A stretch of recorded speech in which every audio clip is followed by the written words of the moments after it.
a vision of our country, fair as it might be, a country of righteousness, where none shall wrong his neighbor, a country of plenty, where evil and poverty shall be done away with, a country of brotherhood, where all success shall be founded on service and honor shall be given to the deserving, a country of peace, where government shall rest on the will of the people and the love for the common good.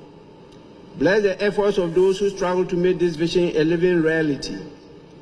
Inspire and strengthen our people that they may give time, thought, and sacrifice to speed the day of the coming beauty of Ghana and Africa. Amen.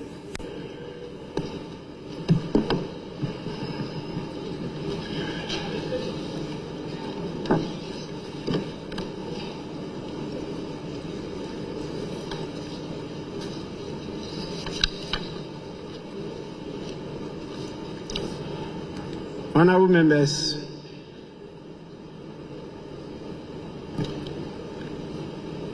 I extend a warm and hearty welcome to each and every one of you as we commence this extraordinary meeting of the fourth session of the 8th Parliament of the Fourth Republic.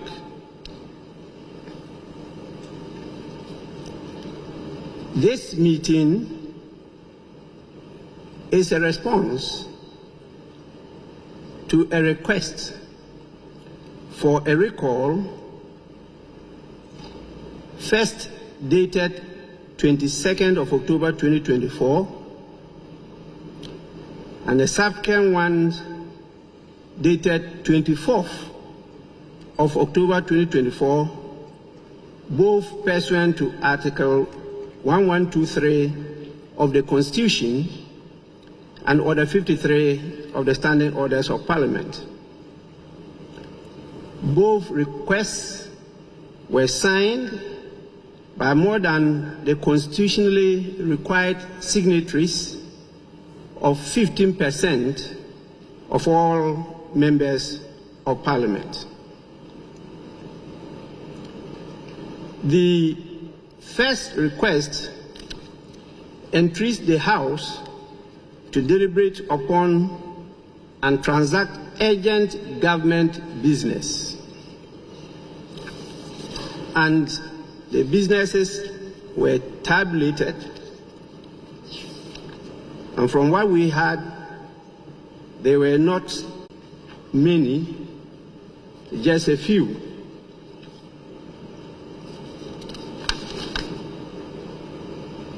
The second request, dated 24th, simply added minimal items for the consideration of the House.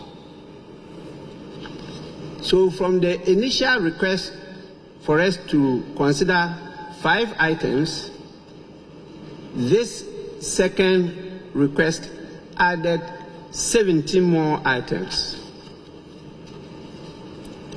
And this request came from the NPP members of Parliament, and it was signed on their behalf by the second Deputy Majority Whip, Honorable Alex Tete Dubois. In fact, both requests were signed by him. Honorable members,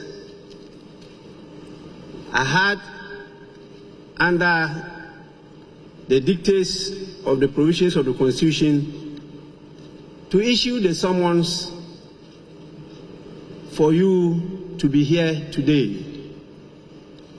And I duly complied with the constitutional provision and got the administration to get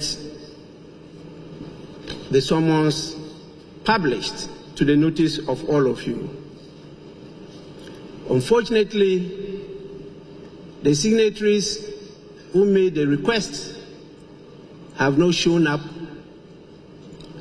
and therefore matters that they wanted us to handle, which are admitted for the consideration of the business committee, are not on the order paper, and in fact there's no order paper for today because the business committee could not meet due to the absence of the people who requested for the recall. And as you can see, one side of the House is completely empty. In view of this, we have, as usual,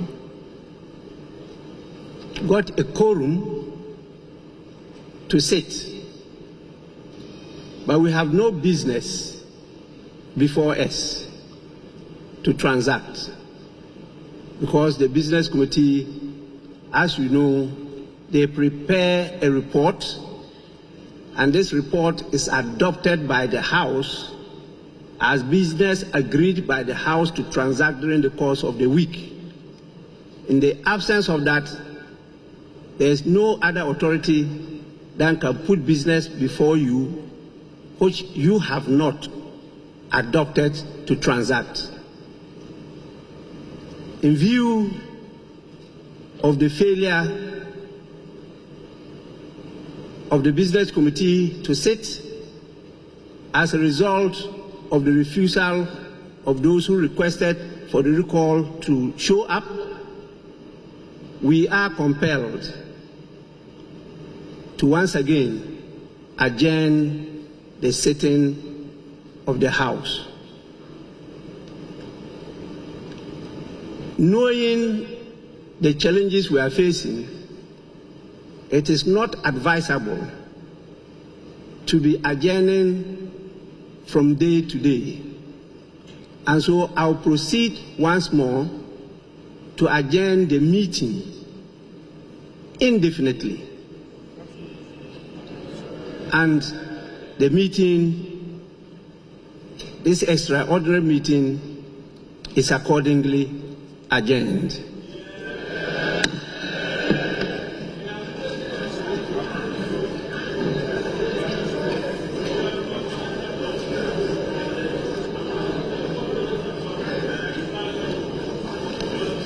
Going back to this, why should the NDC guys rush to go and sit on the side of the NDC bank? What is that? No, but that is not the point. Where were they sitting? Where were the NDC people sitting? No, you are not listening to me. You are not listening to me. Let's get the fact right. Where were the NDC guys sitting?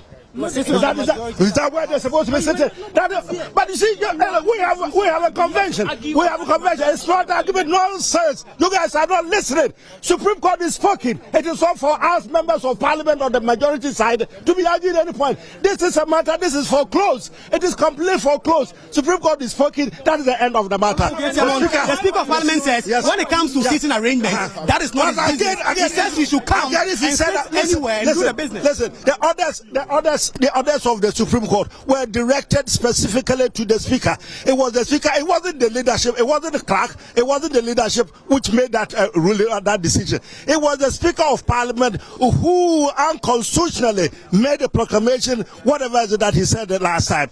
The Supreme Court is told him that he was wrong. Restore matters to what they were before you did that. Line of action for the NPP. Well, we will cite you for contempt. We will cite the Speaker for contempt. Watch the space. I mean, but there was no business. Your side did not come. Keep on saying where is the business committee? You should have started yesterday. Let's get first and first. Yes. First and first, there is a ruling made by him. The ruling has been overset. You're forcing me to repeat myself so many times. The Supreme Court is spoken. We want the decision of the Supreme Court to be respected. Speaker acknowledged that what? Of the Supreme Court and that what? He did. 2 weeks ago. He did say that he has been served with copies of the judgment of the Supreme Court. And so what I said, it is not a question of acknowledgement. It's a question of implementation of the decision of the Supreme Court. But no MPs, none of the 4 MPs has been blocked. None of the 4 MPs have been blocked from coming to Parliament. None of them have come in here, and they've been blocked from accessing the chamber of parliament. You are not listening. You are not listening. I think I'm going to have to say this for the last time because it looks like some of you have become impervious to what is it. Listen to this. The speaker made a ruling. It was unconstitutional. It was unlawful. By any account, it was illegal. The Supreme Court, contrary to the assertion by he himself and some members of the minority who keep proclaiming from high roofs and high heaven that the parliament is a master of its own rules and regulations, the Supreme Court is told Bagbin and parliament that you are not. There is an institution which is the master of the rules of parliament, and that this is what the law is, that you cannot make the decision, the proclamation that you made. I call it proclamation because you think he's a king, he's whatever, he's a lord unto himself, but you made a ruling. It is not right. Supreme Court is telling you it is not right. Go back to that house. Can I not complete? I should complete. Go back there. Honorable, two things. Honorable, to do what? Yes, it will be the interest of Ghanaians for the speaker. To respect the ruling of the Supreme Court. Come back to this side rather than continuously adjourning. He is disrespecting the ruling of the Supreme Court. The 4 MPs have been disallowed from coming in. You are not listening. No, when did any of the 4 MPs come in and they were asked not to come in? Because today the second deputy speaker's aide has been in the chamber, but the second deputy speaker himself has not been inside. You may want to take some medication. It has no point shouting when you are ignorant of the matter. What it is this: it's not for the 4 people to simply show up. The Speaker has made a ruling barring them from coming to the Parliament. Supreme Court is reversed it. It is for the Speaker to sit up there and tell the House that his decision has been reversed, and so we say. Reversed if you are not seated. You say you are going to cite the Speaker for contempt. It's not properly. I mean, you are going to. How would the Speaker reverse his decision? Again, I'm saying that you either want to take leave of your senses or you listen to what I am saying. If you are not prepared to listen to what I'm saying and just listen to your own voices, we're not going to get anywhere. Look at the paucity of cameras. Everybody is listening, but you don't seem to be listening and concentrating on what I'm saying. It is not a question of our presence in there or not. It is for the Speaker. If it is only about 100 people who are coming to the room there, minority and the majority will constitute the composition of the House in its entirety. Whichever comes in there, provided that we have enough to constitute the business of to constitute the House and then start business of the House, we should do it. So even if we had 99, which is 1/3 of what to form the quorum, it was for the Speaker to make the announcement in the House that his ruling has been stayed, has been overset. Accordingly, minority back to where you were, majority back to where you have been. That is the simplest solution that we're talking about.